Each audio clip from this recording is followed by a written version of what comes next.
O Congresso começa a sair da inércia e articula o embrião daquilo que pode vir a ser uma frente ampla democrática com diversidade ideológica sem o PT para conter avanços autoritários do bolsonarismo.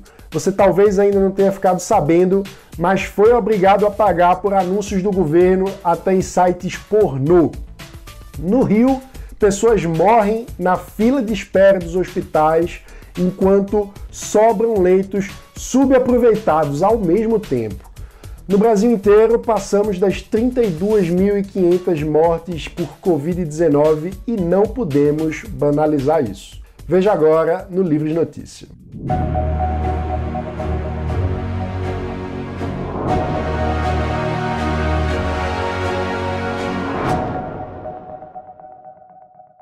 A gente tem falado bastante sobre a escalada autoritária do governo Bolsonaro. O fato é que muitos aliados do presidente e até o próprio presidente já perderam o constrangimento de defender um golpe, de falar abertamente de uma distorção da Constituição. E o fato é que, a gente já tratou disso, o próprio Procurador-Geral da República está banalizando e flertando com interpretação golpista da Constituição, o que é inaceitável.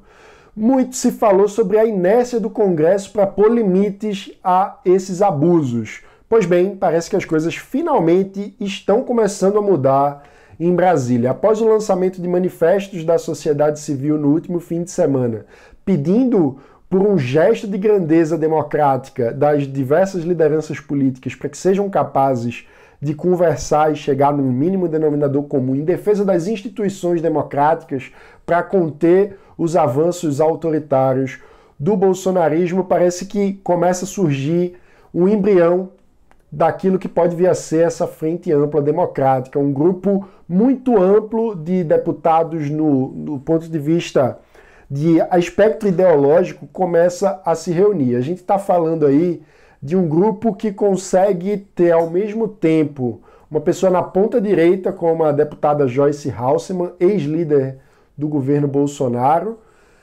até o deputado federal pelo Rio, Marcelo Freixo, do PSOL. Ou seja, pessoas basicamente antagônicas ideologicamente, que entre eles tem toda uma gradação ideológica que passa por Alessandro Molon, Kim Kataguiri, Marcelo Calero, muita gente muito diversa, Tabata Amaral, que se reúne nessa frente e começa a conversar sobre como construir uma resistência institucional a esses arroubos.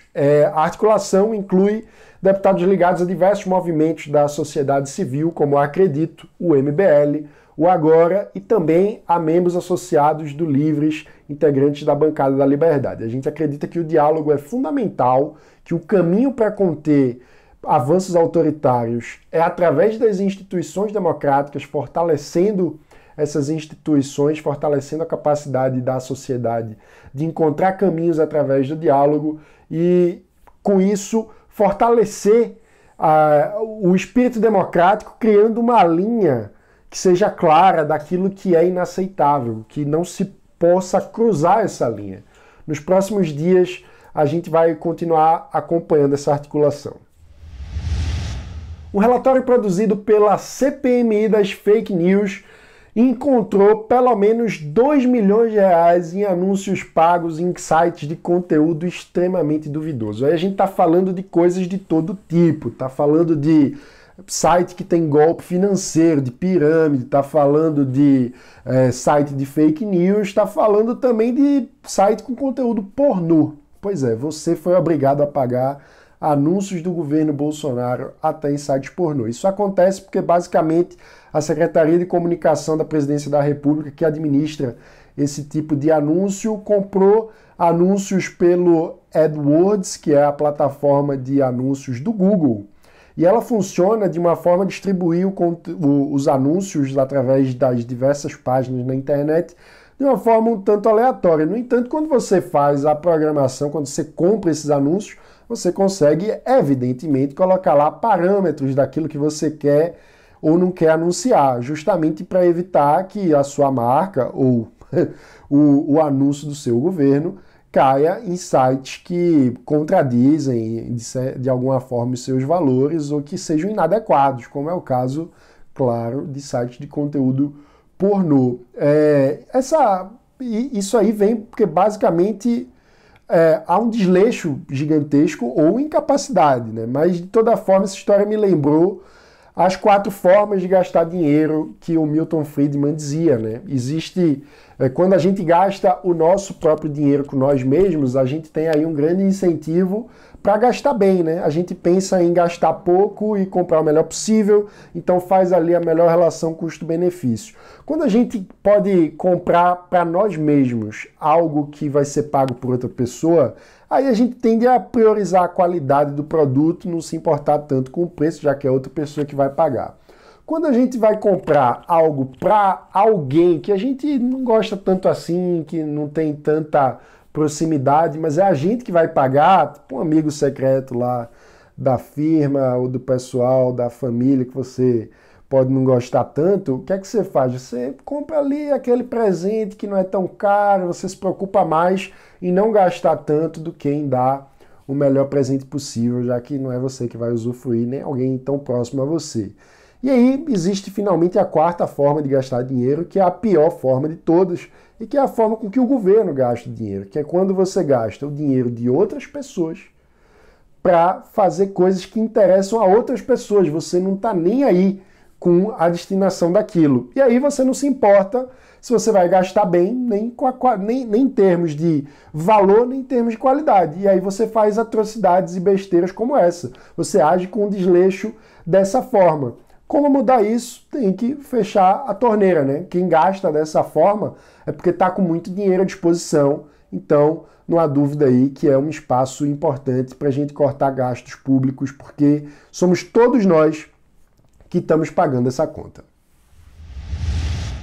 Desde abril, mais de 1.300 pessoas morreram nas filas dos hospitais no Rio de Janeiro e, ao mesmo tempo em que isso aconteceu, há leitos subaproveitados na rede pública do Rio. É surreal, é indignante, é um absurdo. E isso acontece porque falta de gestão mata e corrupção também mata.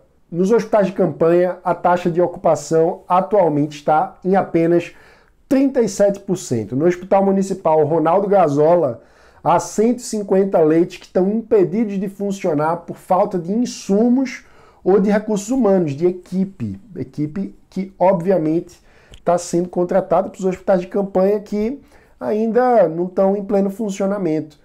É surreal. No lugar de resolver esse tipo de problema, que seria muito mais fácil, rápido e eficiente, o governo e a Prefeitura do Rio escolheram contratar a construção de novos hospitais de campanha do zero, no provisório, um gasto ali que vai ser usado provisoriamente, que está atrasado, que possivelmente a gente vai passar dessa fase crítica da pandemia e não vai estar nem à disposição da população. Enquanto isso, pessoas continuam morrendo em filas. É surreal.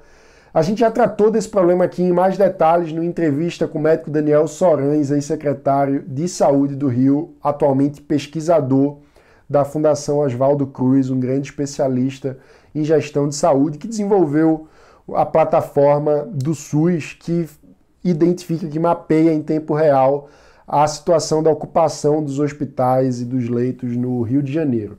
Mas a gente volta para esse assunto porque é surreal, fala demais de como funciona o Estado brasileiro, né? De quando nós liberais falamos em focalizar os esforços, em cortar gastos, em fazer gestão baseado em resultado, tem gente que fica chamando a gente de neoliberal, de coisas, xingamentos mil aí, mas o fato é que a gente quer justamente evitar que coisas como essa aconteçam. O dinheiro do pagador de impostos tem que ser respeitado, a coisa pública tem que ser bem gerida e isso passa por cortar a gastança, né? As coisas precisam...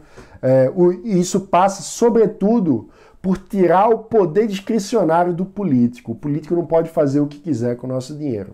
A gente tem que diminuir o poder do político, e essa é uma das essências do liberalismo. Para piorar, a gente sabe, não é novidade para ninguém, está aí sendo investigado um suposto esquema de corrupção envolvendo os hospitais de campanha no Rio de Janeiro. Para ser sincero, só isso pode explicar, né? A gente sabe, a investigação envolve até mesmo o governador Wilson Witzel. Enquanto isso, o Brasil supera a marca de 32.500 mortes por Covid-19. A gente está falando aí de mais de 32.500 indivíduos que tinham suas vidas, suas histórias, suas famílias e que perderam a sua vida e cujos entes queridos sequer puderam se despedir nesse momento de pandemia, de que as pessoas não podem sequer fazer velórios, né? É triste, como diante de uma tragédia humana de dimensões gigantescas, que eu acho que vai ser muito difícil nossa geração passar por uma tragédia desse tamanho de novo, a gente assista a uma verdadeira banalização da vida, né? Após ter boicotado todas as medidas de prevenção, de isolamento social, de não aglomeração de pessoas recomendadas por todas as autoridades de saúde no mundo todo, o presidente Bolsonaro falou essa semana que é assim mesmo, todo mundo morre.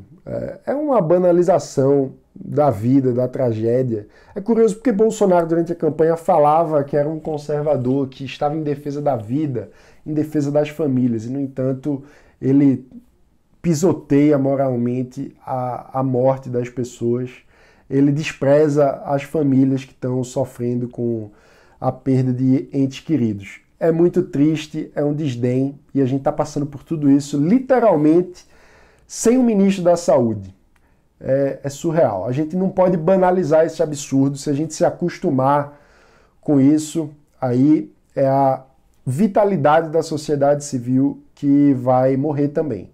Então, a gente não pode aceitar, a gente não pode banalizar, a gente não pode normalizar e tratar como se não fosse nada demais. É muito grave, é muito sério, é a vida dos brasileiros e não pode ficar assim. Está aí com uma pandemia para tratar, a gente esteja falando no debate público sobre fascismo e antifascismo, que são coisas que já deviam ter ficado para trás, porque, no fim das contas, a história prosseguiu, né? E o que superou o fascismo não foram os atentados antifas, explodir bomba, foi a democracia liberal. Esse foi o Livros de Notícia de hoje. Não se esqueça, deixa aqui o seu like no vídeo, é muito importante para ajudar a gente a chegar em mais pessoas aqui no YouTube. Se inscreva no canal e ative o sininho para não perder as notificações. A gente está aqui com uma ampla programação de lives, de conteúdo muito bacana para você. Como você sabe, o Livros de Notícia de segunda a sexta-feira, às 7 da manhã, traz sempre os principais destaques do dia para quem defende a liberdade por inteiro. Obrigado e até a próxima.